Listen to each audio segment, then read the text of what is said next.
Hey friends, this is Ian Khan, author of Undisrupted. I'm here with a great friend of mine. Ariel Fox is a best-selling author. She knows leadership like nobody else, and she can teach us some really great things because she works with people, executives, C-suite, and she's done it. She's done it all. She can talk about it to us. Let's figure out what we should do, what you should do with your life in 2025 when it comes to career, business, organization, leadership. Erica, welcome to the Undisrupted Summit. Brilliant, Ian. I'm so happy to be here and to meet your people and to have a chance to just take a few minutes to have this conversation with you. Thank you. The key thing I would say about facilitating breakthroughs for leaders, and I mean people who've been practicing leadership for a long time, not necessarily it's your very first job, but maybe you've had managerial roles and now you have teams, projects, organizations that you're in charge of. The mistake that many people make is believing that they need to learn new frameworks, tools, skills, practice new behaviors that will actually get them to lead differently. And in 30 years of experience, which includes 20 years of research and teaching at Harvard Law School, as well as you said, advising CEOs, hundreds of CEOs for decades, what I have found is the key to getting new behavior, which creates new results from leaders, actually is from shifting something on the inside, something in the inner life or inner experience of a leader, and I'll explain what I mean, which will actually bring about new behavior. So for example, if you have two little kids and one of them hits their sibling and the sibling starts to cry and the parent says, tell your sister you're sorry, the person can say, I'm sorry. I mean, you can produce behavior if someone tells you to. If you get a little bit older and you start to feel, oh my God, like I didn't mean to hurt my sister, you feel sorry. The internal experience of regret or oh my God, I'm sorry, I didn't mean to do that. Or you could say, tell your aunt, thank you for the gift. Just like at a workshop, you can do a role play and we can say thank you, or don't assert, ask a question.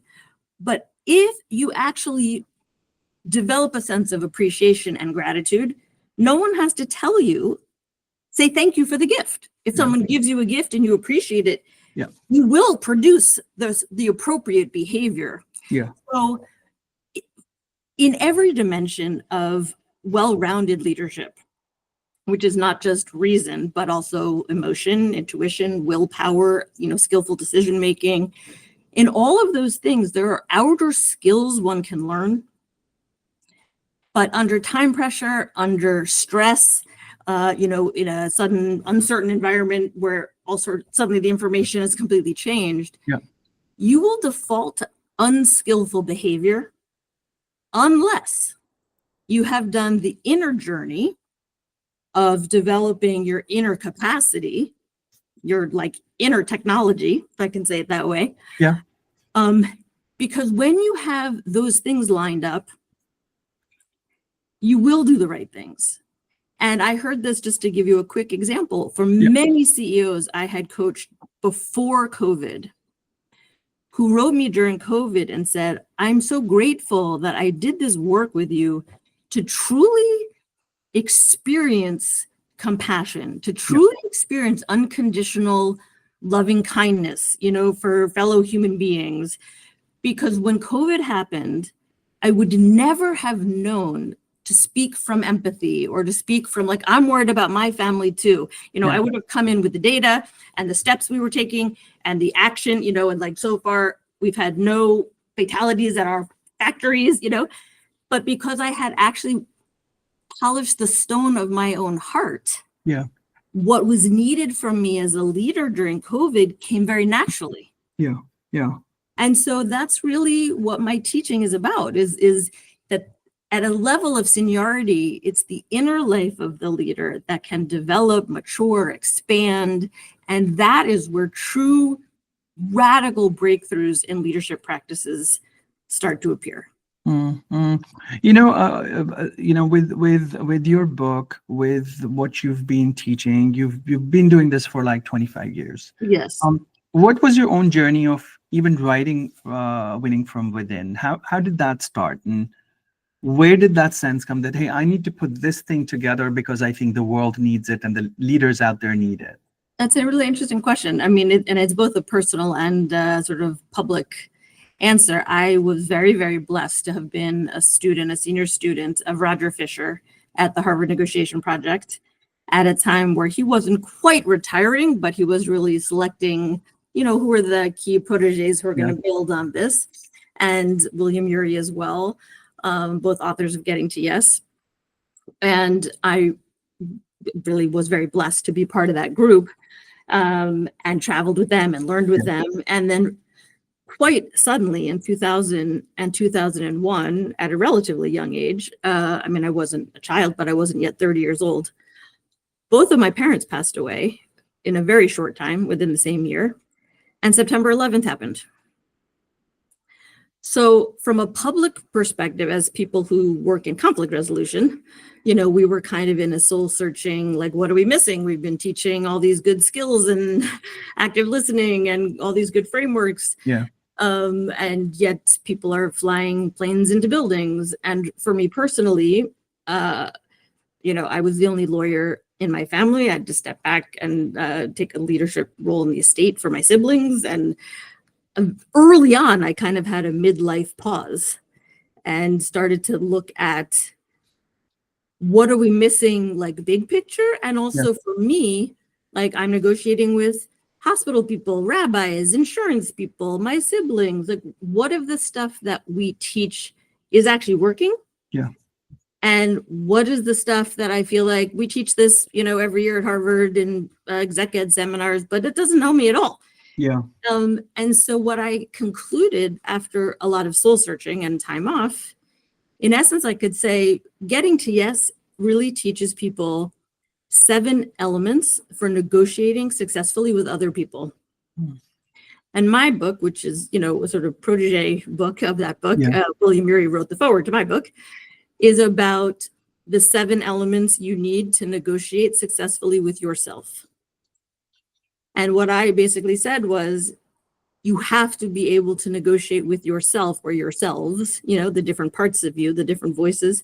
You have to learn how to lead yourself before you can really be successful at the most challenging leadership opportunities as well as challenges. Yeah. And that's what led me on, the last 30 years of a both personal and professional quest, I would say, to discover practices that help people. I work mostly with business people, and a lot of them, if they ever went to a therapist, it would be because their wife was going to leave them and they said, we're going to marital counseling, and that's it. Yeah. So some of what I do, in psychological circles, maybe not so radical, but when you put it in a C-suite environment, and you're dealing with people's inner lives and inner conflicts and fears and long-held beliefs, I have a lot of methodology to help people work with that material. And I've also based the work I do in mythology rather than in psychology. Yeah. Not because it doesn't have psychological elements, but mythology just puts all of our daily dramas into sort of like the great human story. You get to see yourself as a sort of, you have a seat at the table at the great dinner party of life. Yeah.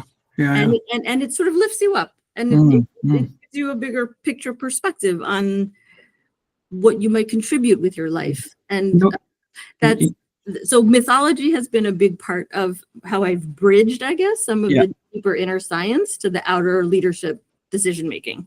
Yeah, thank you. You know what? When it comes to leaders, big profile leaders, who are leading multiple billions and trillions of dollars worth of organizations, and you work very closely with them. And I want to cover this for people who are listening and who are not CEOs of these large organizations. Maybe they're a startup, maybe they're just getting there. Absolutely.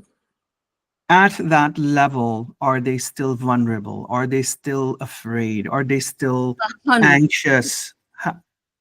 Do you become invincible, or you're still the same, but you've learned how to navigate these things? Like, where are we? No, what I would say is that anybody, by the time that I'm just going to say they're 25, that's not based on anything except anecdotal. has established certain patterns that tend to work for them, but to some extent are now not entirely only working for them.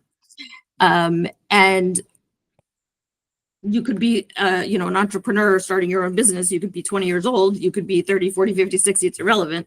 As early as you can start to get perspectives on when you're not actually making a conscious choice, like what I'm about, this conversation, Ian, I want to have with you is fit for purpose right now. It's a good time. It's the right moment, as opposed to, something has stirred me up and I'm going to have this conversation now. That, the more you start to spot your own reactivity and learn to manage it before you start unskillful behavior, you then have to repair. Yeah. Is this about emotions? Is this about emotional control, impulse? It's not exactly about emotional or impulse control. I think what I would say is about, let's say it starts with just the awareness of like, if I just turn, my lens from out there to in here, and I start to notice what my own inner experience is, what many people would say is mindfulness practice. Yeah. Right. Just starting to be aware of that. What we know from neuroplasticity and tremendous helpful scientific research backs this up, is that even if you have been ingrained in these patterns for 20, 30, 40 decades, you can unlearn them and you can actually develop new neural pathways and create, new behavioral settings. But getting a head start on being mindful and skillful, better than waiting till you're 50 or 60. And it's,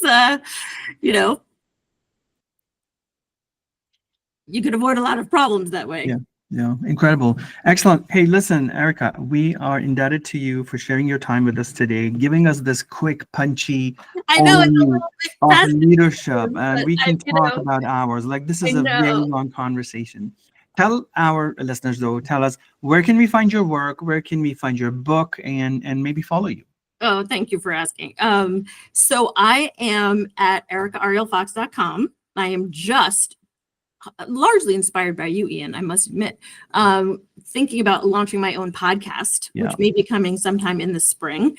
Winning from Within, of course, my book is available all over the place.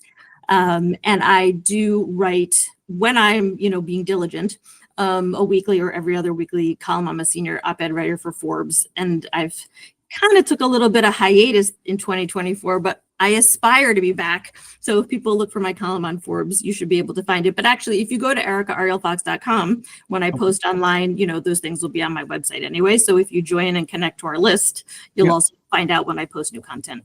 Super. Thank you so much, Erica. We are indebted, and we will find your book. We will read your book. I really love this conversation because we need this right now. Like, we need leadership to think differently and empathetically and figure out, what really matters. It's not just about, powering people up with a rah-rah, but there's leadership from within that must happen. And hence your book. Folks, Erica. Thank you for having me. I'm so grateful. It was really fun. I am grateful to you. Again, folks, ericaarielfox.com, and also we will have links to Erica's website and socials underneath this video where you found this video, and underneath the email if you found this video in an email. So thank you, Erica. Take care. We'll catch up again. Indebted to you and really appreciate it. I know it's soon. Thank you so much. All right. You take care and have a great day. Thank you. Okay, ciao.